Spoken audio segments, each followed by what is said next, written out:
Salam sejahtera Malaysia, denyut nadi suara rakyat bergema di channel ini. Jangan lupa tekan butang subscribe, like dan share. Malaysia kita punya, cintai Malaysiaku, kita jaga kita.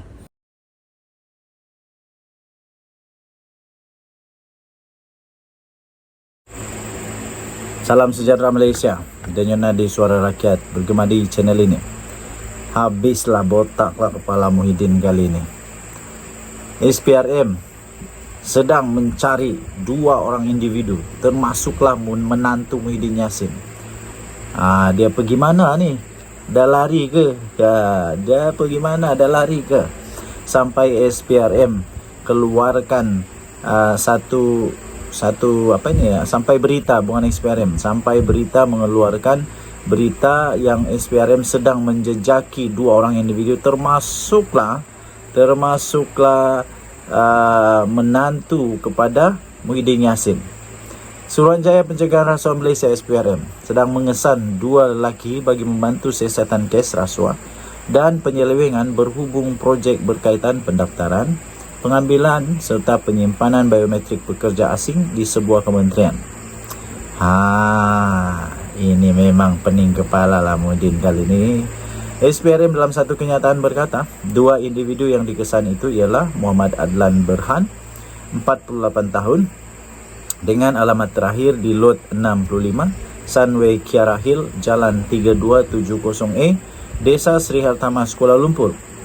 Manakala individu kedua pula adalah Masur Saad, 69 tahun, yang beralamat terakhir di 5 Jalan SS19, Subang Jaya, Selangor.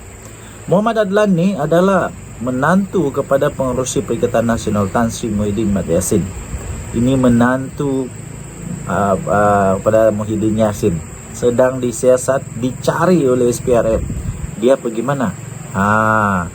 Ini cerita dia. Berbagai usaha sebenarnya sudah dilakukan oleh SPRM, termasuk berhubung terus dengan kedua-dua penama dan peguam masing-masing. Namun, kedua-dua mereka masih gagal menghadirkan diri ke pejabat SPRM, kata SPRM pada Isnin. Dah lari ke? Kamu dekat mana?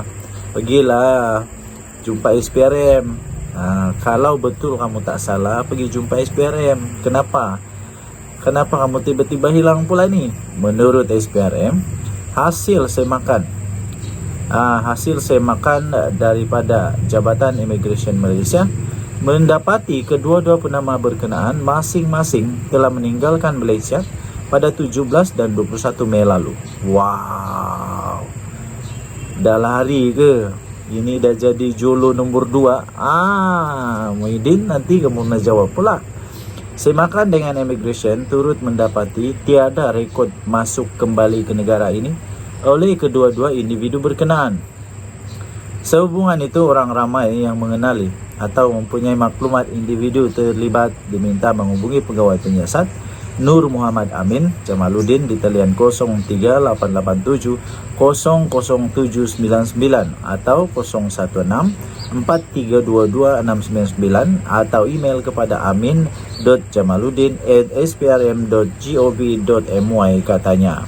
Tuan-tuan dan puan-puan yang dihormati sekalian, jadi maknanya boleh disimpulkan bahawa mereka ini kemungkinan sudah melarikan diri. Hanya orang yang salah dan takut saja yang melarikan diri. Orang benar dia tak akan melarikan diri. Mana ada orang benar melarikan diri? Sebab orang benar ini selalunya dia akan membongkar kebenaran dan bukan lari. Orang yang memang bersalah dia akan larilah. Muhyiddin, pastikah kamu tidak tahu diorang ini di mana? Harap-harap Muhyiddin memang tak tahulah. Nanti kita cari apa komen Muhyiddin tentang perkara ini pula. Nantikan denyut nadi suara rakyat bergema di channel ini. Bye-bye. Salam sejahtera Malaysia, denyut nadi suara rakyat bergema di channel ini. Akhirnya Datuk Seri Anwar Ibrahim balun Hadi Awang lagi.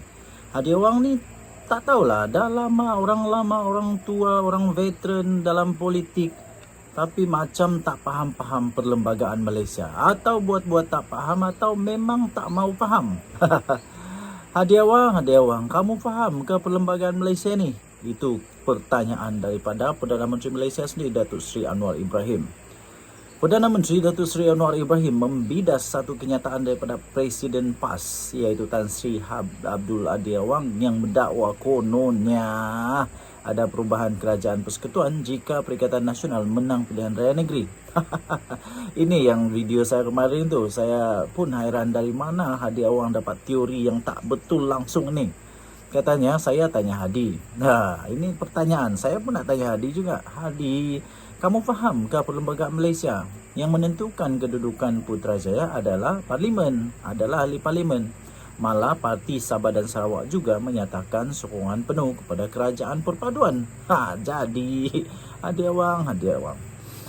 Jadi Anwar kata tidak salah PAS mahu meroyan. Biarkan yang meroyan. Namun saya nak tanya saja, kamu nak memerintah buat apa? Masalah ayak dekat Kelantan pun tak selesai. Sedangkan saya yang baru beberapa bulan sudah meluluskan dengan segera 500 juta ringgit Malaysia untuk masalah air di Kelantan, katanya. Beliau berkata demikian ketika berucap pada satu jelajah perpaduan madani di Tanah Merah. Di sini, malam ini yang turut juga dihadiri oleh timbalan Perdana Menteri Datuk Seri Dr. Ahmad Zahid Hamidi. Terdahulu Abdul Hadi Awang dilaporkan berkata, untuk memastikan perubahan kerajaan berlaku, penting untuk rakyat mencerminkan sokongan dan memberi kemenangan kepada calon PN yang bertanding pada Sabtu ini. Sebelum ini media melaporkan Parti Sabah dan Sarawak yang bersama dengan kerajaan perpaduan ketika ini tetap memberikan sokongan penuh kepada kepimpinan Anwar Ibrahim untuk kekal mentadbir negara selepas PRN. Presiden Pertubuhan Kinabalu Progresif Bersatu atau APKO, iaitu Datuk Aiwan Benedik, dilaporkan berkata dakwaan kononnya terdapat cubaan bersama pihak tertentu untuk menjatuhkan kerajaan perpaduan tidak timbul sama sekali meskipun 6 negeri tewas dalam PRN 12 Ogos ini. Ini saya setuju. Saya orang Sabah, saya tahu macam mana politik Sabah, sentimen orang-orang di Sabah, dan rasanya orang-orang di Sabah tak berapa nak minat dengan PAS ni, tak berapa nak minat dengan PAS. Jadi yang pentingnya ialah kita nak tahu juga macam mana teori Hadi Awang ini boleh dia sebut ni, yang kata selepas PRN ni ada perubahan kerajaan. Hadi Awang ni tak faham perlembagaan kah? Aduh.